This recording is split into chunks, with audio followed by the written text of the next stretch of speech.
It is about the infinite possibilities of imagination and creativity. He was recently named Esquire magazine's Best and Brightest alongside luminaries such as Bill Clinton and Jeffrey Sachs, and he is one of the world's most sought-after speakers and consultants. Let's give Richard a warm Niagara welcome. Thank you to Niagara Economic Development and Osprey Media and the Canadian Urban Institute, and to our dear, dear friend Mark Brickell for having us with you today. So in the 1980s, we developed this theory in economic development. If you want to grow a region, you have to grow a high-tech industry. And you could do that a variety of ways. You could go out and recruit high-tech companies to your region, software and biotech, and regions all around North America and the world did that. Or you could try to grow your own. How do you revitalize older industrial regions? What do you do to spur manufacturing regions like Pittsburgh that had experienced tumultuous, devastating decline? And one of the case studies we picked, and this was a group of people not only from North America, but from Europe and Japan and Asia. One of the cases we picked, in fact, the focal case of that was Pittsburgh. And we knew, at least we thought we knew, that what Pittsburgh had done to bring together university and industry and spur these high-tech companies, build a high-tech industry, create high-wage jobs was the solution. What we need to do is focus on making the creative economy grow everywhere. Not just in high-tech and entertainment and arts, but across the economy. To go out and talk to not just one person, but a group of people who are different than you. If you're old, I would talk to some student types. If you're young, I would talk to some established business types. Race, ethnicity, gender, however you like. And here's the questions I would say to ask them. One, what brought you here? Two, what are the other places you want to move? And that's a particularly poignant question when you ask young people graduating to college. What are the places you are looking at to move? And when you find people who are looking to move, try to figure out how many of them there are. What are the things we would need to do here to keep you here? What are the things that you see elsewhere or find that you don't have here? And this is important. Economic development is no longer about business attraction and recruitment. It's about people attraction and recruitment. Every person you find that might be thinking of moving elsewhere, when they tell you they might be moving elsewhere and tell you why, they're telling you something. It's like your customer is saying, I no longer want to buy stuff from you. They're telling you something critically important. And if you find a pattern there, you found something that your community really, really needs to address. Something I will tell all of you. It is the same story.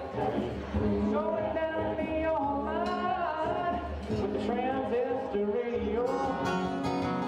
That's what passes for love these days now. It is of dreams and aspirations, the unquenchable hunger and yearning of the human soul to live a life of meaning and purpose. Creativity, creative placemaking, is not really about best practice. It's about raising the bar. It's about pushing the boundaries. It's the recognition that the challenge, essential challenge, and I think this is true of many places, it was about shifting mindsets. And then understanding the catalytic things that could be done in order to affect transformative change. And then also understanding that boldness in one area can help build confidence and encourage boldness in other areas. If you summon the right combination of vision and tenacity, incredible things, sometimes seemingly impossible things can happen, and you can turn heads around the world with your ingenuity. A glimpse of what might be. I've always really strongly felt that Ontario's best natural resource are our people. We have 18 universities in Ontario, 13 of which are an hour's drive from here, multiple colleges. We have Niagara College, where a graduate of that and really good friend of mine now, Ken McCulloch, who's the director of content, we've written all our stories together. The video that you see rolling in the background, which you can download through the internet or Xbox Live, that was done from a graduate of Niagara College, all internal. We have hired several film people. Sheridan College, that's an hour away as well. Everyone worldwide comes to recruit people from there.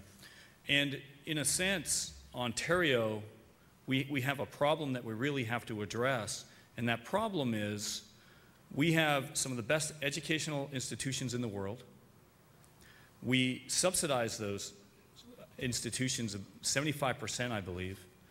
And what happens is these students graduate and they leave to go to Seattle or to California, and we need to stop that. I've always been a big believer in the Niagara region, and often, especially in 1992 when we started the company, a lot of people were saying, well, why don't you move to Toronto, or why don't you move to California?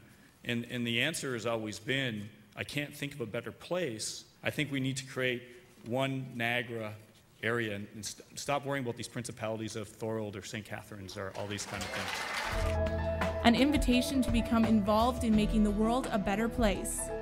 You cannot sustain the new economy if you're going to tell people that they all have to own cars to get to work. You're not going to elevate the income and level of meaningful work of all of Niagarans if they all have to own cars, because that's unrealistic. I also, though, think that it really is survival of the smartest, and it's a fiercely competitive environment out there. And I think we need to do more. We have to step up, ratchet up the pace of working together. We have to do more homework to put the business case forward for moving into the new industries. I think you have to have an overall concept to market the region, and I think that you can have a program that allows you to draw from a central idea, and you're marketing or promoting one specific aspect. Whether it's agriculture, whether it's, quite frankly, how sophisticated and knowledgeable our educational system is and the post-secondary education that we have, the types of students that we have, the type of growth opportunities, particularly among the SMEs. And if we're not out pitching to the world what we have here and what our assets are and what makes us competitive, quite frankly, no one else is going to do it. And have the ultimate core belief in what it is that we have and do in this region. And indeed, we have to market it aggressively. We have to clarify, we have to come together. But ultimately, it is those people, it is our minds and our hearts that are doing it, and we have to keep remembering that, because that is the real core strength, I think, of all the people who are doing this in this community. It is not an end unto itself, but rather the beginning of a wonderful, magical, inspiring journey of transformation, hope, and optimism.